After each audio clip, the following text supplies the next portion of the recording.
Ayan guys, dahil nag-day off si Yaya ng 2 days, ayan, nag-kwan siya, naglabot-libot. Ayan. Ayan guys, oh. Dito kami sa Sip Mall, Muhara.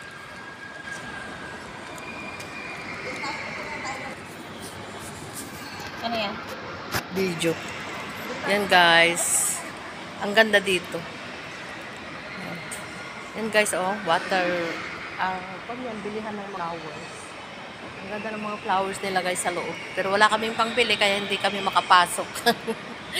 Yun guys. So, we are moving to the other mall. Kasi dito, silent guys. Walang mabili.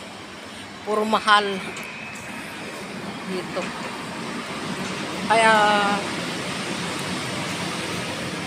mag-move kami guys doon sa Kwan, sa medyo murang mga shop, mga mall, sa mga mayroong mabili na ano ba wag doon, sale ba, pang regalo. Yan. Ano yung cellphone ko? Dito, maliit? Akin na. Dito oh. Yun ang pang-picture mo sa akin. Kaya mas maganda pa yung camera niya kaysa yung ano mo. Para ang dilim-dilim yun. Madilim tong sa akin, bakit kaya?